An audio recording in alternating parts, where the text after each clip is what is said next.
Yakuza! No, not that Yakuza. I mean, well, kind of, but let me explain. I'd like to think that most fans of my show have inadvertently heard of this franchise, considering it's a big focus of Sega's attention in recent years, despite the Western misnomer for it has gotten. Ryuga Gotoku, translating as Like a Dragon, is a game franchise created by Toshihiro Nagoshi in 2005.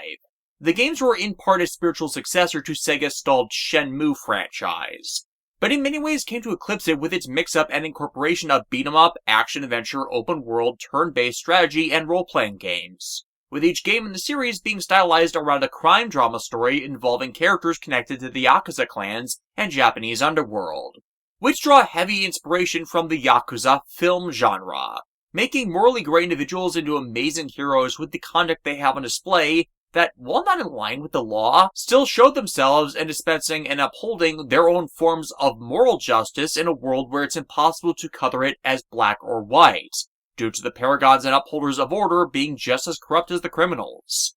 The franchise's primary protagonist through the first 7 games, plus a few spin-off titles in the series, was Kazuma Kiryu, the dragon of the Dojima clan. But more recently, the character was partially retired because after having starred in Yakuza 1 through 6, as well as the prequel game Yakuza 0, well, it's hard to be able to tell more story with the guy. After a point, it just becomes too much without doing harm to his story. Thus, a new protagonist, Ichiban Kasuga, took over heading the franchise with Ryuga Gotoku 7, The Whereabouts of Light and Darkness, which was imported as Yakuza Like a Dragon. And it even features another strong spin-off series as well, that being the Judgment Games, starring private detective Takayuki Yagami in his investigation of a series of murders revolving around a dangerously untested pharmaceutical drug, and the government corruption that allowed those deaths to happen. It proved itself extremely popular as well, as the story was that thrilling and engaging. Though once again, the naming for those games has been odd in localization as well, as the game is actually called Judge I's Wills of Death. The naming of the franchise can get a bit silly and convoluted like that, especially if you're trying to refer it to friends. But yeah, Yakuza 7 would be your most likely jumping on point for the new stuff. However, the first 2 Yakuza games were rebuilt and remastered using the engine of Yakuza 0 into the Yakuza Kiwami games. The copy of Yakuza Kiwami 1 I have does not actually have the box for it, that's why you're not seeing it. And my roommate John played through all of them a few years ago while I was working on other things, and saw that there's a lot of really good content in here, and some really strong, amazing storytelling. They acted as true, serialized dramas that even when I was only half paying attention due to work, they were keeping my attention. And consequently, due to their strength, the games have been repeatedly bestsellers in Japan. And with their remastered versions hitting US stores, they also boomed in popularity. I'd actually like to play a full Yakuza game for the show at some point, especially to showcase some of the absolutely hilarious and yet also insane stuff the franchise does.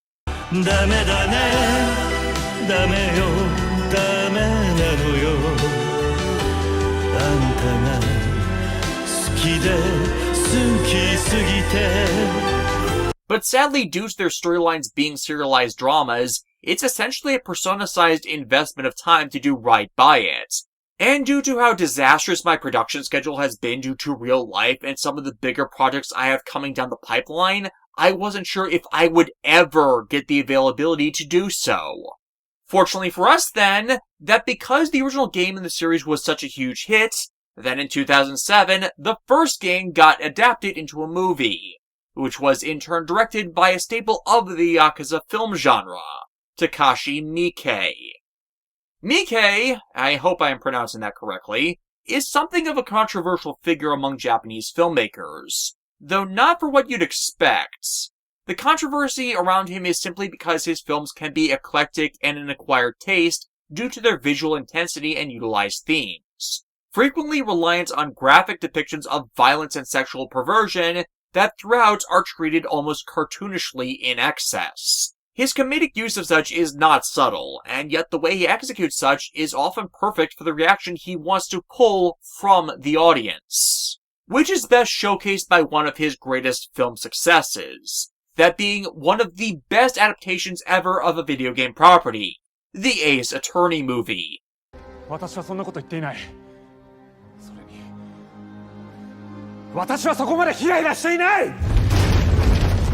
What that clip from that film also showcases is he's not necessarily locked to graphic extremes, and has done a ton of films that are applicable to all ages. His film The Great Yokai War was made for all audiences but leaned towards kids while not holding that much back beyond knowing what you could not show to kids safely.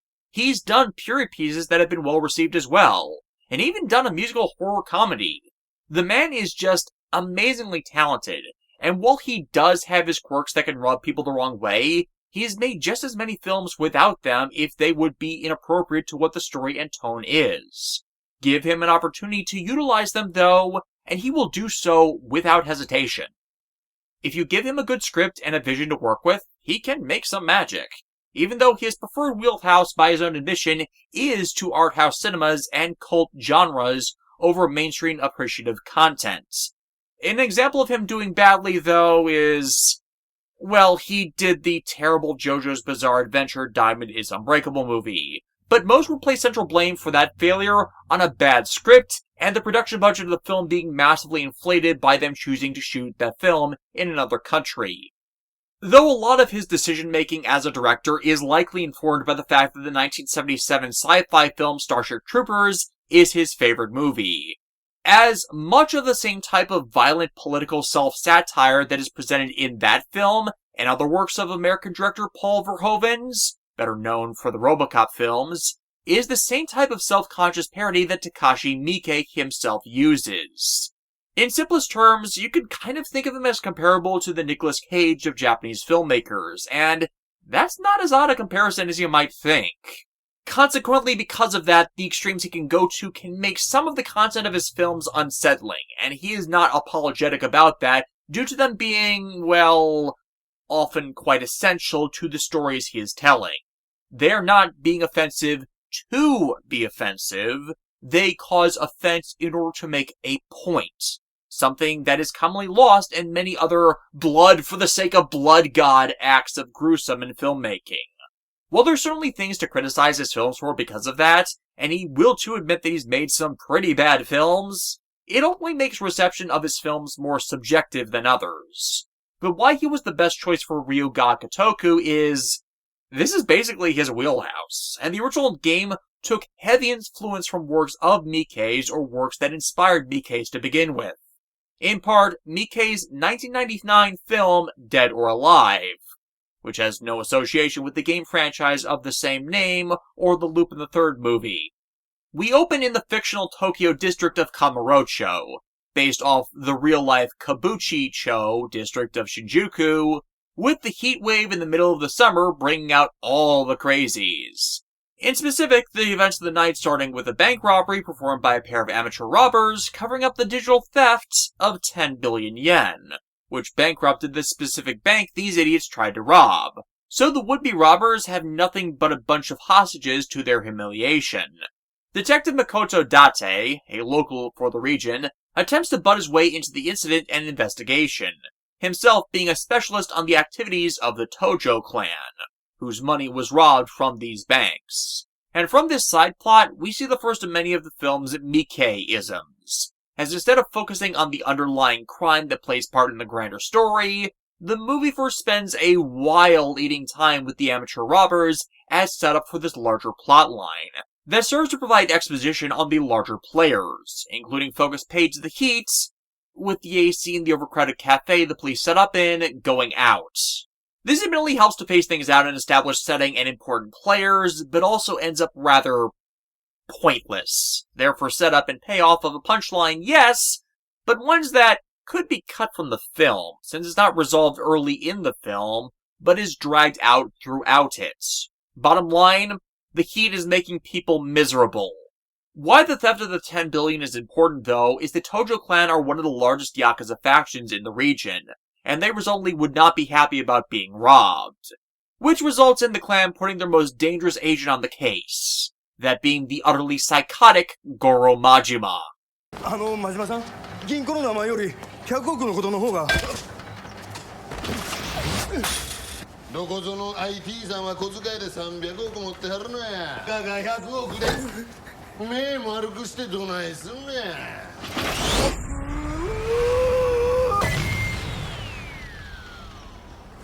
ホームランや。おお、俺みたいな普通に道歩け、普通には。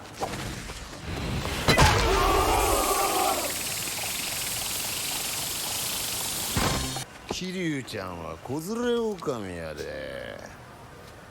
目立つな。はい。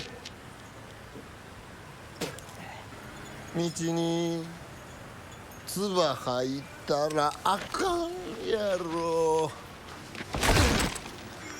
街が汚れるやないか。Yeah, that is exactly why doing this film was Miike's wheelhouse. You'd totally expect Majima to do that exact thing.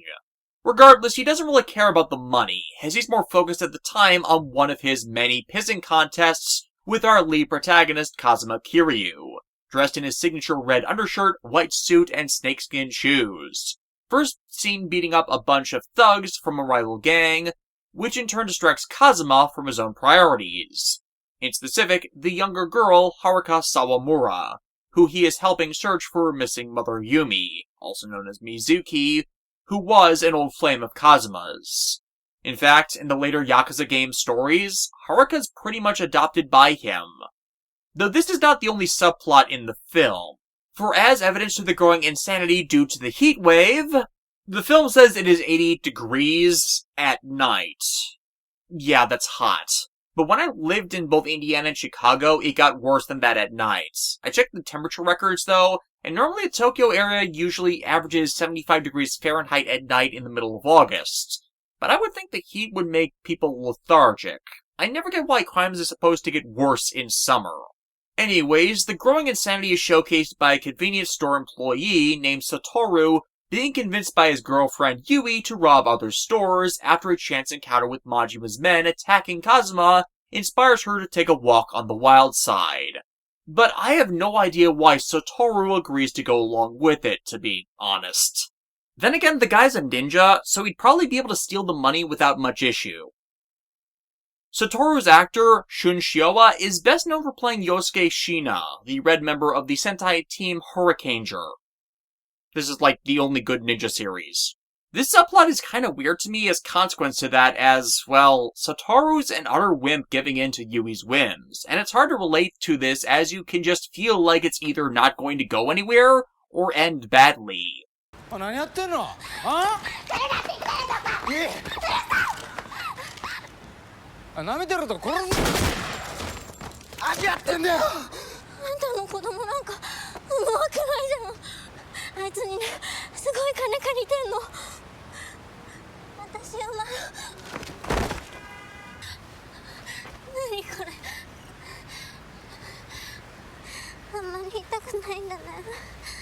But they are allowed to get away with it for as long as they do, as every cop in the district is insipidly held up by either those idiot robbers, or the missing 10 billion yen.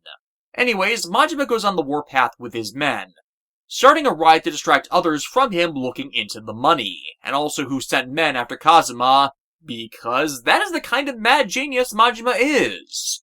Work and pleasure at all times, at the same time. The problem here is the informant he asks. Turns out they are a masochist and Majima trying to beat the information out of the guy. Yeah, the informant eventually gives it up in gratitude for services rendered. Takashi Miike has done that kind of thing before, as an example of the extreme violence and sexual perversion I cited earlier. And the guy smiling throughout all of that is the visual tip-off. Majima grabs some guns from their locker, which incidentally another Miike-ism is really the lived-in feel of his films, which he uses to end the fight he started, sending his boys after Kazuma, who they think would be an easy mark thanks to Haruka following him around. Kazuma, however, meets up with Date, them being old friends from before Kazuma went to prison, as Date did not believe what Kazuma did that got him locked up. Okay, I should expand on that a bit as, well, the movie is not the best at explaining this backstory. Kazuma was a disciple of Sohei Dojima, one of the most powerful leaders in the Tojo clan.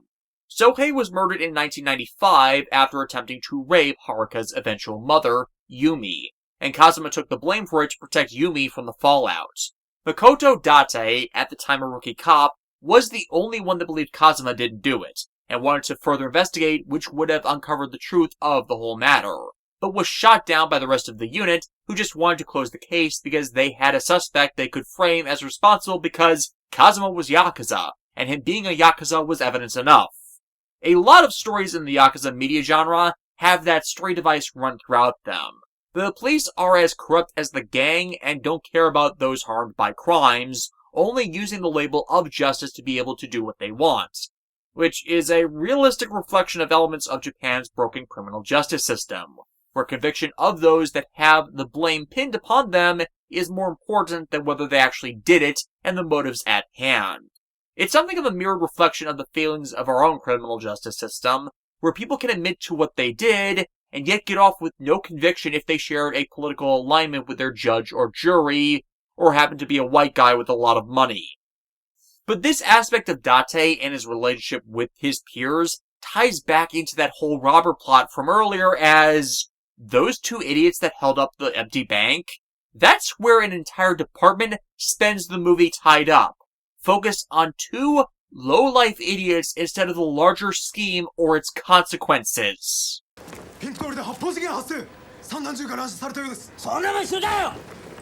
He should. Japan's gun regulations are some of the most strict on the planet, and gun violence is taken extremely seriously, which is why the lack of care is another sign of how bad the normal cops are at their jobs. Regardless, that's why these two are on good terms. Date sees the system for what it is and refuses to be part of the problem, and Kazuma's happy to have at the very least a neutral party in his camp, with Date coming to him as Kazuma just got out of prison, and the 10 billion yen robbery happening at the same time. That's a rather huge coincidence. Thus, every clan thinks he is somehow, some way involved. But his focus on helping Haruka means he's largely been out of it, as he hasn't had the time to pull anything, nor the knowledge to do it since, again, he's been out of prison for 2 days. Regardless, this and his continuing hunt for Yumi causes Kazuma to go make contact with his Tojo clan contacts. Him in specific attempting to get in touch with Shintaro Kazuma, who took over the Dojima faction after Sohei Dojima's death. And Kazuma has a personal connection to him as Kazuma grew up in an orphanage Shintaro helped finance. Yeah, spoilers for later parts of the Yakuza series. Shintaro Kazuma's orphanage is where he put all of the children he orphaned after Shintaro would kill their parents. Kazuma learns of this in time, and eventually comes to forgive him for it.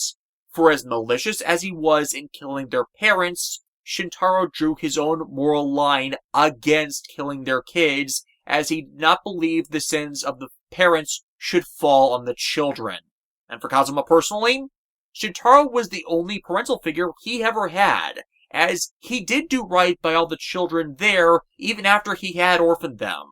Once more, Ryuga Gotoku features some dark, morally complex storytelling, and thrives by living in this same sort of gray zone. But once more, this is before all of that. At this time, Kazuma believes he can trust Kazama, who's busy dealing with the missing yen crisis. But the Kazama faction is aware of what Kazuma did in covering up the circumstances of Dojima's death, thus are open to helping him out how they can. Though it's only after they pass through the Kazuma's base does Haruka show Kazuma a picture of Yumi, and knowing where she works. But here is in turn the complication, as Haruka doesn't know that Yumi and Mizuki are the same person. Haruka has only met her mother under her assumed identity, due to Yumi having been forced to give Haruka up to an orphanage to protect her, yet still keeps contact with her by disguising her as her sister, as she could not let her daughter go completely. Kazuma knows that Yumi does not have any siblings, thus is tipped off immediately to Yumi's ploy, with the search instead shifting to that front. The storyline's a bit better explained in the games, I will admit, than it is here, in part because of the varied subplots the film is stitching together for its One Night in Kamurocho storyline. The fact the film opens in media res and we have to play catch up to some of these plots I feel is part of the problem, as it often is with film adaptations of games where you may know the important connecting information offhand, while someone coming in with just the movie might not. Again, explaining both the help and hindrance of the side plots. They build out the setting of the story, but they also impede us from getting the full main story as consequence, as some of the elements that provide connective details have been cut for time. However, when they go to the hostess bar Yumi works at, they find the place wrecked. Haruka worried she might have lost the only family she has, but Kazuma encouraging her by saying that there's no reason to believe that to be true until they see her themselves. He decides to check with the informant that Majima happened to see earlier, leading to a confrontation with Majima when they cross paths. 10年前のせや決着ついてへんからな。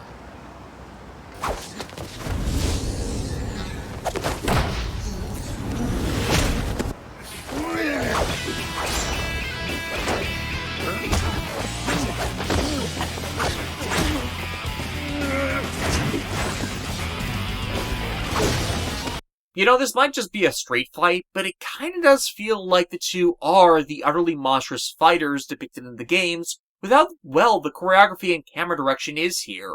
Mika really knows his stuff. 負けんで負けんで負け負け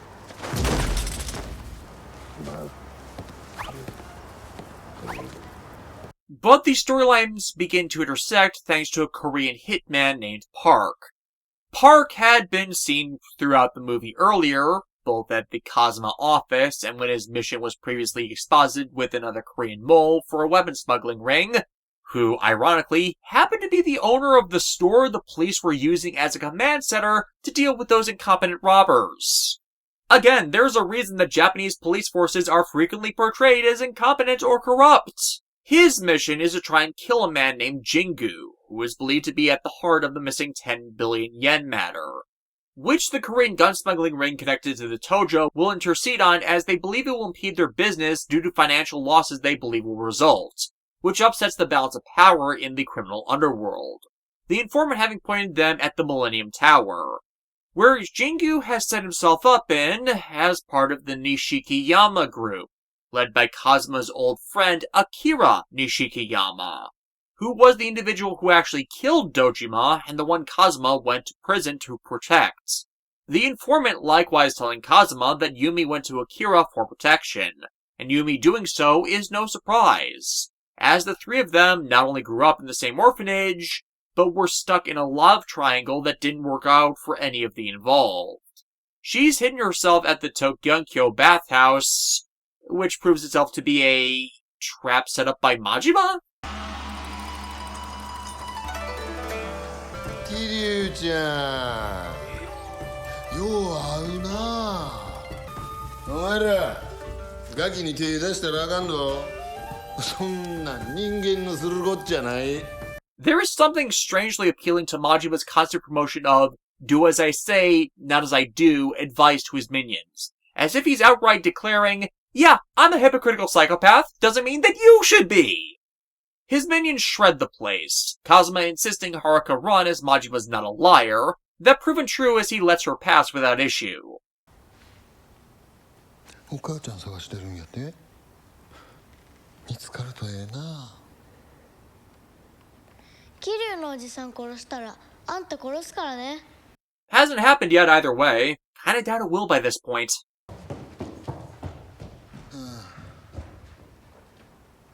はい打ち方始め。 Still, Kazuma sets off a chain reaction of gun injuries leading to most of Majima's men being taken out. Kazuma and Majima not able to finish their feud as... oops, all out of bullets. いたか。いないの。あ、桐生ちゃんそろそろ本気でやろうか。 Majima must have rolled one hell of a perception check. And yes, the eye patch is real. Though this would make more sense if this were the games as well. The filmmakers missed something. His left eye is the one that is missing, having been stabbed out due to insubordination in 1985. はい。はい。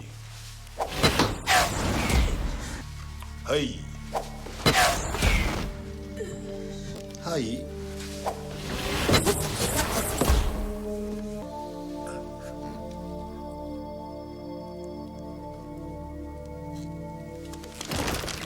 Again, Miike manages to pull off the dark comedy Looney Tunes to make this effective. Kazuma tries to reason with Majima, but yeah, like that's gonna happen. Majima finally getting one over on Kazuma after all that damage. He attempts to go for the kill, only for him to be shot in the back by the long-missing Shintaro Kazuma, who was also here. It revealed that the Nishikiyama group had held him captive, and Date managed to free him off-screen? Really? Didn't want to focus on all that? Had to give us the scenes of the two pairs of amateur robbers instead? Like, him being MIA was set up. Date investigating things on his own was set up. This kind of works as a twist to this confrontation, but he has otherwise been a non-entity throughout this for him to be the one to pull the trigger. For as it turns out, it was Yumi who stole the 10 billion yen, and she was abducted by Jingu and his supporters to get it back. Why, though, is the big question, as Nishikiyama's also after it to cement his own position as a major player in the Tojo clan.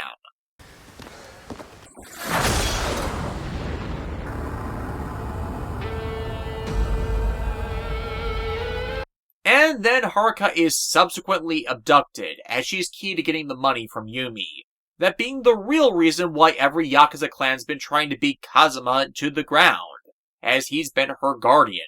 Kazuma subsequently tries to chase after her despite his injury, only to get into a brawl with Nishikiyama, who wants to prove himself as superior to his old friend and rival, who he feels like he lost to a decade in the past. Another thing explained better in the game, unfortunately. Though to just be cheeky, the story gave Kazuma one of the game's power-up items to permit him a come-from-behind second wind after it seems like Nishiki's won their exchange, subsequently dominating him like a boss. Yumi is subsequently revealed to be here, standing before the entire stack of 10 billion, where she then reveals she's Haruka's actual mom, and her hiding was to protect Haruka as I've explained before. And all this a scheme to kill Jingu. Why? Not explained in the movie. Oh, I know why, as that's a major plot in the game. But the film? Not so much. You want to know? Jingu is a corrupt politician that played party in a money laundering scheme. The 10 billion stolen, all part of that, as it was all the money he paid the Tojo clan to buy their service. And that subsequent theft would lead to exposing what he did. On top of that, Jingu is Haruka's father, who divorced Yumi in order to gain a more tenable political position by marrying the daughter of the current prime minister, with Yumi and Haruka being alive then being a threat to his aspirations were that to go public. This being why Yumi had to give Haruka up and go into hiding herself with the help of Kazama. Haruka would never be safe throughout her life as long as Jingu lived, thus why this scheme began. But instead, this ending goes dark. Park succeeding in killing Jingu at the exact moment Yumi triggers the bomb, her death an utterly pointless and unnecessary tragedy in this.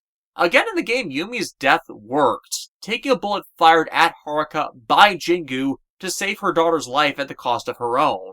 While this act in the film is still meant as a sacrifice to protect her daughter in the grand scheme, it instead becomes impersonal, as if she could have triggered that bomb at any point by being elsewhere than where she was. That she could have survived had she just not been stupid about it. Whereas in the game, she actively chose to sacrifice her well-being in circumstances where that was the only option to save her daughter. The game has such as a natural, tragic end to a character arc and story. Haruka knowing the truth of the costs her mother paid for her to live freely and happily, while the movie, it just feels like she just gave up when they could have been together.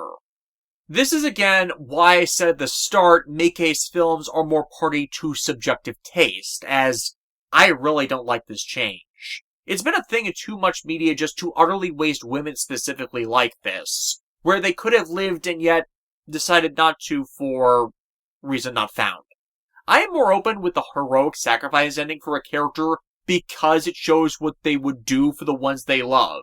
I might not always like the execution, but it's far more fair than having no reason nor act behind such. But yeah, with Jingu's death, Haruka can now be safe with her new guardian, and the 10 billion scattered throughout Kamurocho to rain down from the sky as the heat wave subsides.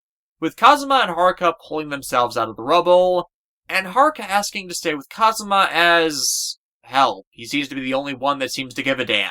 Better justifying the game, again, because there was a beginning, middle, and end to the build-up of their surrogate father-daughter relationship.